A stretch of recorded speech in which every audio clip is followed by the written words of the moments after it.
Hello दोस्तों, स्वागत है आप सभी का आपके अपने YouTube चैनल ITI क्लासेस में। तो दोस्तों, आज की इस वीडियो में हम बात करेंगे कुछ एक्सपेक्टेड क्वेश्चंस की, जो कि ITI फर्स्ट ईयर स्टूडेंट्स के लिए है। और आप सब जानते हैं कि फर्स्ट ईयर की जो सभी ट्रेड्स हैं उन सब के लिए ये क्वेश्चंस क्या हैं, कॉमन हैं। जितनी भी आपकी इंजीनियरिंग ट्रेड्स हैं उनके लिए तो खासकर ये जो क्वेश्चंस हैं वो कॉमन हैं। तो दो क्वेश्चंस मैंने जो है लिखे हुए हैं, जिसमें एक क्वेश्चन है आपका LCM से, दूसरा है आपका HCF से। तो 1 बाय 1 सॉल्व करेंगे। और इससे पहले की वीडियोस यदि आपने ना देखी हो तो उनका लिंक भी आपको इस वीडियो के डिस्क्रिप्शन में दिया गया है। और इन सभी प्रश्नों की PDF आप हमारे टेलीग्राम ग्रुप से भी डाउनलोड कर सकते हैं। तो आइए स्टार्ट करते हैं। सबसे पहले आपका LCM ऑफ 12, 18, 6 एंड 36। अब देखिए LCM होता क्या है। लीस्ट कॉमन मल्टीपल, एक ऐसी संख्या जो दी गई संख्याओं से पूरी तरह से विभाजित हो जाए तो क्या होगी। देखिए LCM आप सबको निकालना आता होगा। कैसे निकालते हैं? 12, 18, 6 और 36। छोटी क्लास में आपने इसी तरह से किया होगा। सबसे छोटी संख्या से इनको काटना स्टार्ट करते हैं। तो क्या होता है? 2 6 12, 2 9 18, 2 3 6 और 18 दूनी 36। तब तक काटते रहते हैं जब तक पूरी संख्या क्या है, कट ना जाए। अब देखिए दोबारा 2 से काटेंगे। 2 3 6, जो संख्या नहीं कटती वो एज इट इज रहेगी। 2 3 6, 9 ऐसे ही रहेगा, 3 भी ऐसे रहेगा और 2 9 18। अब देखिए 2 से यहाँ पर ऐसी कोई भी संख्या नहीं है जो 2 से कट जाए, तो क्या करते हैं? फिर 3 से काटते हैं। 3 ही कम 3, 3 3 9, 3 ही कम 3, 3 3 9। फिर से एक ऐसे रहेगा, 3 ही कम 3, एक ऐसे रहेगा और 3 ही कम 3। और तब तक काटते हैं जब तक आपको यहाँ नीचे एक ना मिल जाए। अब क्या करते हैं? ये जितनी भी संख्याएं आपको मिली इन सब की गुणा कर लेंगे। 2 गुणा 2 गुणा 3 गुणा 3, तो 2 दूनी 4, 4 तिया 12, 12 तिया 36। तो LCM क्या होगा? 36। 36 वो संख्या है जो इन सभी संख्याओं से पूरी तरह से कट रही है। देखिए 12 से काटेंगे, 12 तिया 36। 18 से काटेंगे, 18 दूनी 36। 6 से काटेंगे, 6 छंग 36 और 36 ही कम 36। तो क्या हुआ? सभी संख्याएं क्या है, कट जाएंगी। इसके बाद में सेकंड है आपका कि HCF ऑफ 18, 42 एंड 24। अब HCF होता क्या है? हाईएस्ट कॉमन फैक्टर, वो बड़ी से बड़ी संख्या जो दी गई संख्याओं को पूरी तरह से काट दे।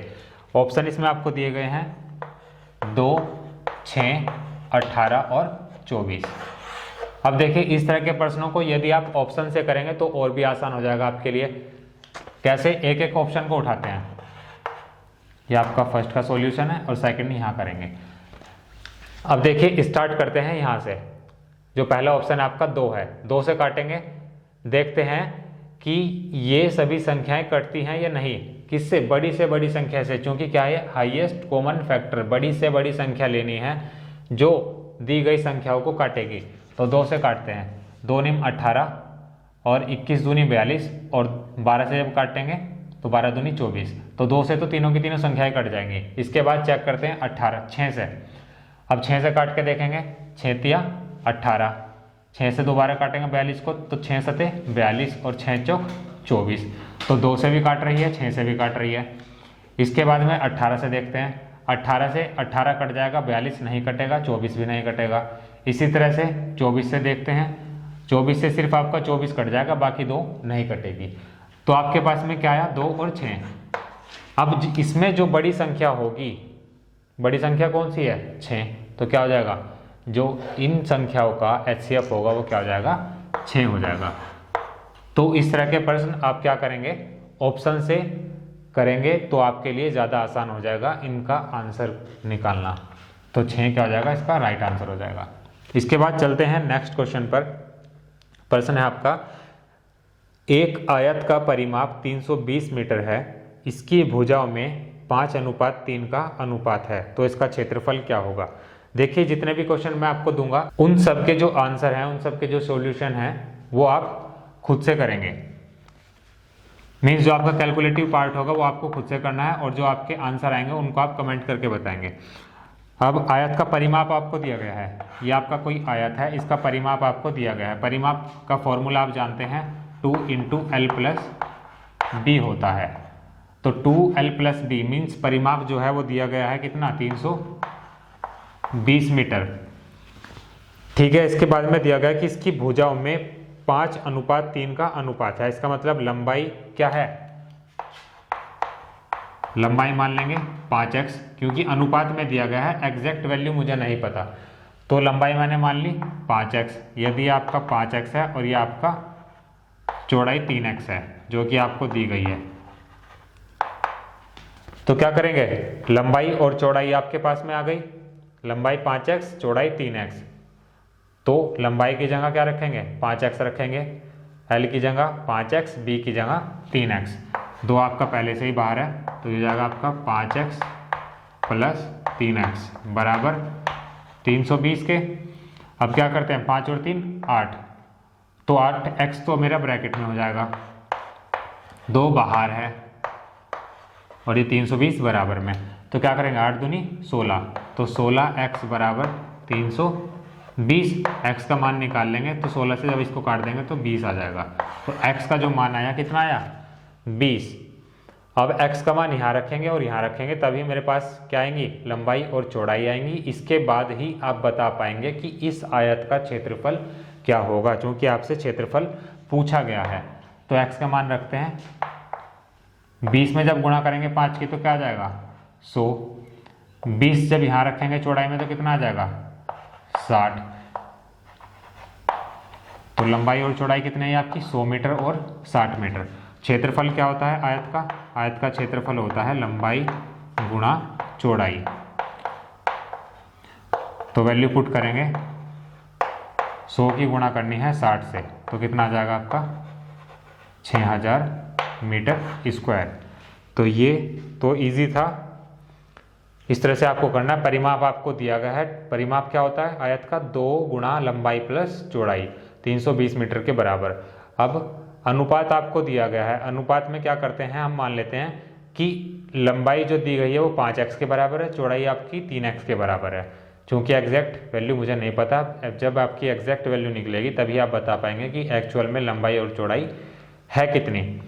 तो क्या किया, सिंपली इसको सोल्व किया, लंबाई की जगह मैंने क्या रखा 5x रख दिया, इसकी जगह मैंने 3x रख दिया, उसके बाद आसानी से सोल्व कर लिया।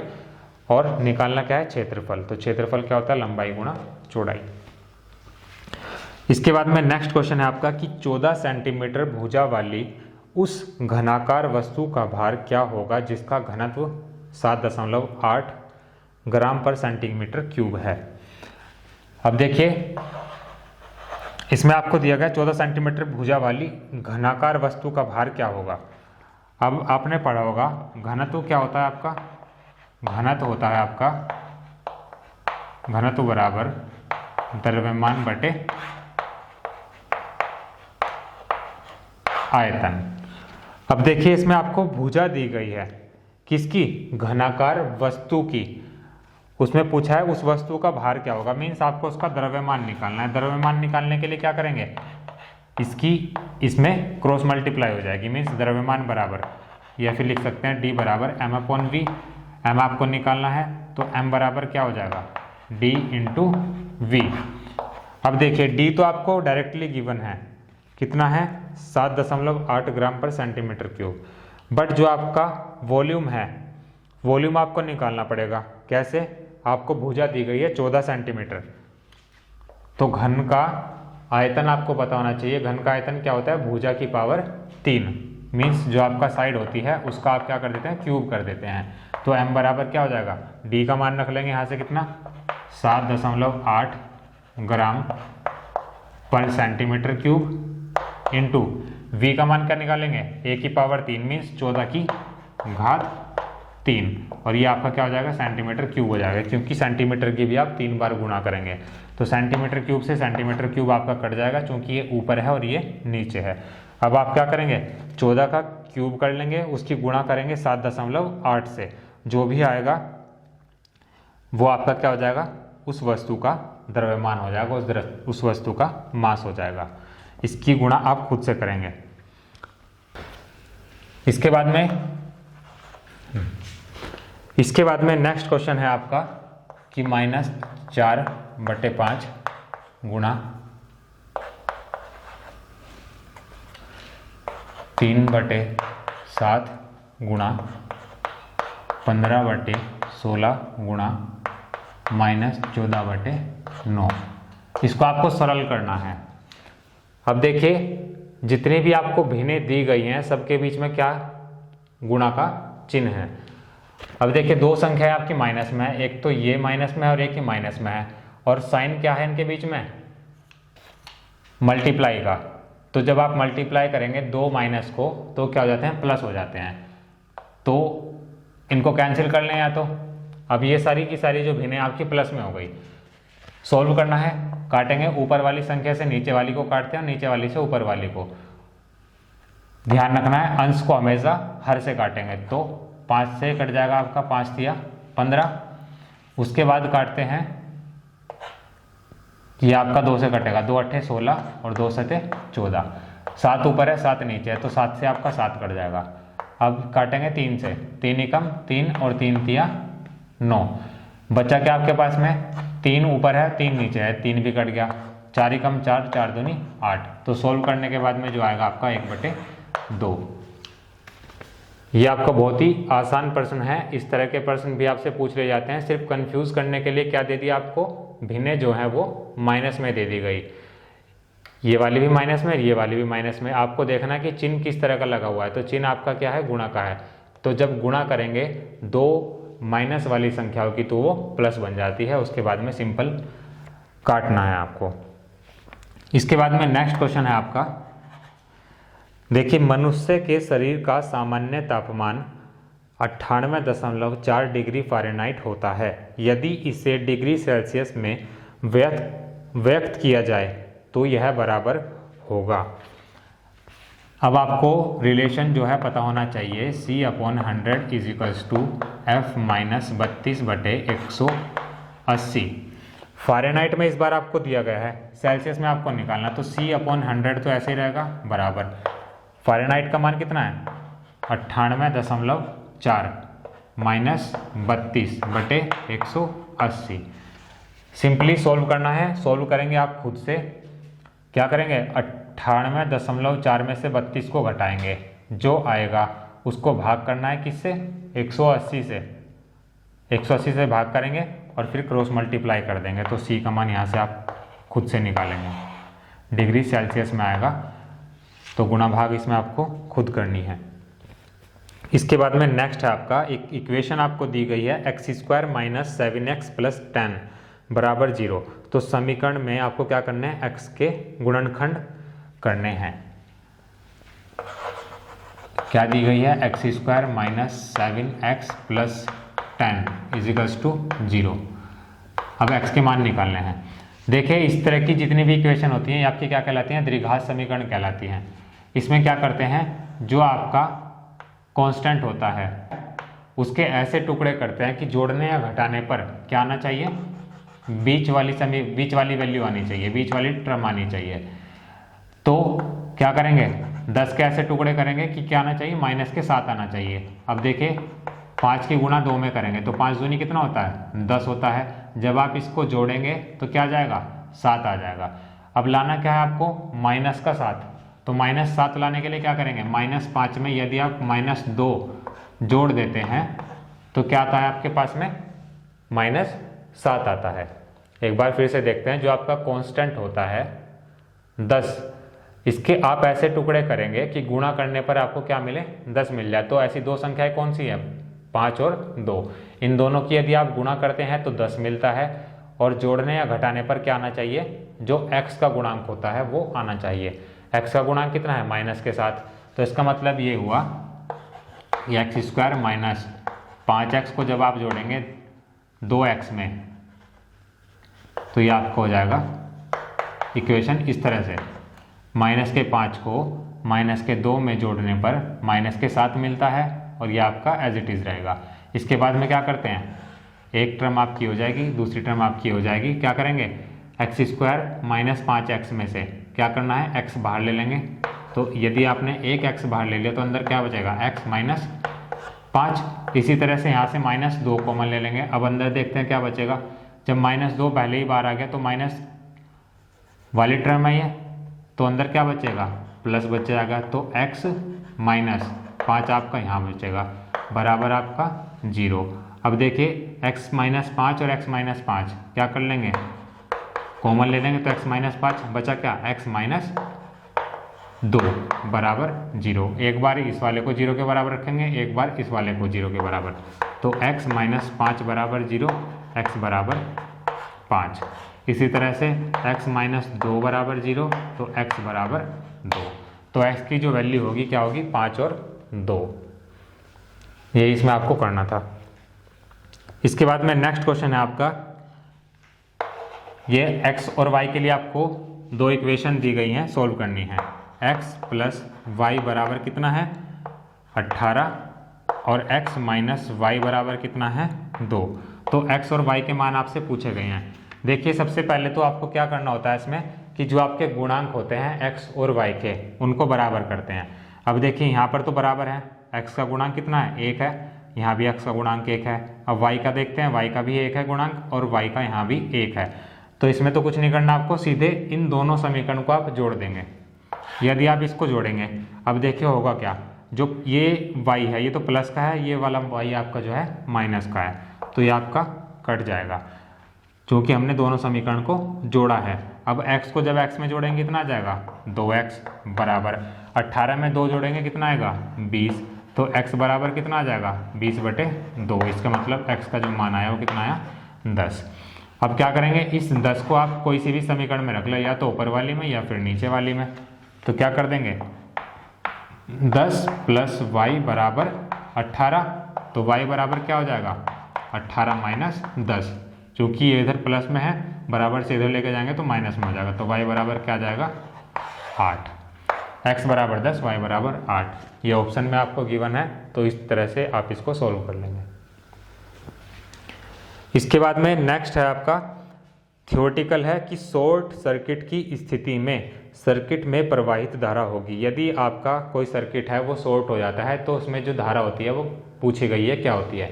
तो उस स्थिति में जो आपकी धारा होगी वो 0 होगी। इसके बाद में चलते हैं नेक्स्ट पर। यदि 1200 किलोग्राम के भार को 300 किलोग्राम के प्रयास से एक साधारण मशीन द्वारा उठाया जाता है जिसका वेग अनुपात 5 है, तो इसकी दक्षता क्या होगी। मशीन की दक्षता का आपको फॉर्मूला बताया था कि दक्षता बराबर क्या होती है, मैकेनिकल एडवांटेज मीन्स यांत्रिक लाभ अपॉन वेग अनुपात वेलोसिटी रेशियो। ये आपके पास में एफिशिएंसी का फॉर्मूला होता है। अब देखिए इसमें वेलोसिटी रेशियो क्या है आपको गिवन है, दक्षता जो है वो आपको निकालनी है, और मैकेनिकल एडवांटेज आपको डायरेक्टली ना देकर दिया गया है कि 1200 किलोग्राम के भार को आपने उठाया, कितना प्रयास लगाकर 300 किलोग्राम के।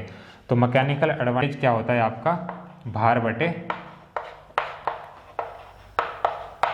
प्रयास। भार कितना था आपका 1200 किलोग्राम, प्रयास कितना लगाया 300 किलोग्राम, तो ये आपका कट जाएगा 4 बार में। मीन्स मैकेनिकल एडवांटेज जो आया आपका 4 बटे वेलोसिटी रेशियो आपको दिया गया है कितना 5 बराबर दक्षता आपको निकालनी है, और जो आपकी मशीन की एफिशिएंसी होती है वो आपकी परसेंटेज में ही होती है। तो क्या करेंगे 100 से इसमें गुणा भी कर देंगे।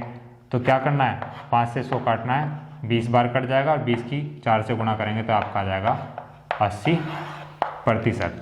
क्योंकि हम क्या करते हैं, जो दक्षता होती है वो परसेंटेज में आपको दी जाती है, तो हम परसेंटेज हटाते हैं।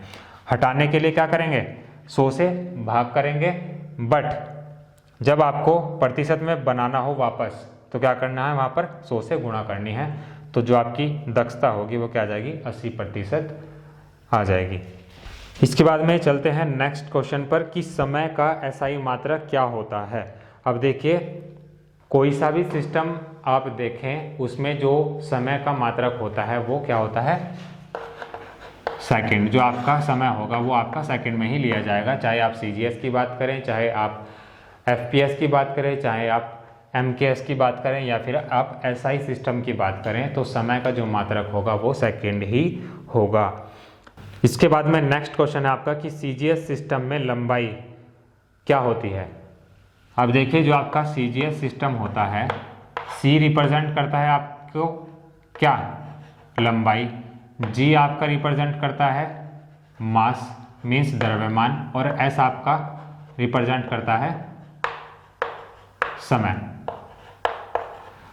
क्योंकि बात हो रही है CGS सिस्टम की, तो जो लंबाई होगी वो सेंटीमीटर में होगी, जो आपका मास होगा वो ग्राम में होगा, और समय आपका हमेशा सेकंड में ही होता है। चाहे आप MKS सिस्टम की बात करें, चाहे आप CGS की बात करें, चाहे आप FPS की बात करें। तो पूछा क्या आपसे, CGS सिस्टम में लंबाई, तो लंबाई किस में होती है, सेंटीमीटर में होती है। इसके बाद में नेक्स्ट क्वेश्चन है आपका कि आरोपित बल हटा देने के बाद, यदि आपने कोई बल लगाया, यदि आप उसको हटा देते हैं तो निम्न में से किस गुण के कारण धातु अपनी पूर्व अवस्था में वापस आ जाती है। तो वो स्टेज आपकी क्या कहलाती है। अब देखिए मेरे पास में कोई वस्तु है, यदि मैं इस पर बल लगाऊं तो क्या होगा, ये आपकी अंदर की तरफ दब जाएगी वस्तु, और फिर वापस जब आप इस बल को हटा लेंगे तो वापस उसी स्थिति में आ जाएगी जिसमें ये पहले थी। तो वो गुण क्या कहलाता है, आपका प्रत्यास्था कहलाता है, जिसको आप इंग्लिश में इलास्टिसिटी कहते हैं। तो यही आपसे इसमें पूछा गया है। इसके बाद में नेक्स्ट है आपका कि निम्न में से कौन विद्युत का संचार कर सकता है। ऑप्शन इसमें आपको दिए गए हैं, पार्सलिन, ग्रेफाइट, रबड़ या फिर लकड़ी। देखिए विद्युत का संचार सिर्फ आप ग्रेफाइट के द्वारा ही कर सकते हैं दिए गए ऑप्शंस में, तो ग्रेफाइट क्या होगा, इसका राइट आंसर होगा। इसके बाद में लास्ट क्वेश्चन है आपका कि 0.72 को भिन्न में बदलिए। आपको कोई दशमलव में संख्या दी गई है 72, इसकी आपको भिन्न बनानी है। तो भिन्न बनाने के लिए क्या करते हैं, दशमलव हटाने के लिए पहले तो क्या करेंगे, बटे में 100 कर देंगे। क्योंकि क्या होगा, दशमलव के बाद में जितनी संख्याएं होती हैं उतने ही नीचे आप क्या करते हैं, 0 लगा देते हैं। अब क्या करेंगे, इसको काट लेंगे, सरल भिन्न बनानी है आपको। तो 2 से काटेंगे, 2 तिया 6, 2 6 12, ये आपका 50 बार में कट जाएगा। फिर दोबारा काटेंगे, 18 दूनी 36, और ये आपका 25 बार। तो 18/25 क्या हो जाएगी, इसकी भिन्न होगी 0.72 की। तो 18/25 क्या होगा, इसका राइट आंसर होगा। तो दोस्तों आज की वीडियो में सिर्फ इतना ही रखेंगे, और नेक्स्ट वीडियो में हम बात करेंगे कुछ और इम्पोर्टेंट क्वेश्चंस की, और इन सभी प्रश्नों की PDF आप हमारे टेलीग्राम ग्रुप से भी डाउनलोड कर सकते हैं। और बाकी जितने भी कैलकुलेशन करने के लिए आपको क्वेश्चंस दिए गए हैं, आप उनको खुद से ट्राई करें ताकि आप उनके आंसर अपने क्वेश्चन पेपर में भी निकाल सकें। और जो भी आपके आंसर होंगे आप उनको हमें कमेंट बॉक्स में लिखकर ज़रूर बताएं।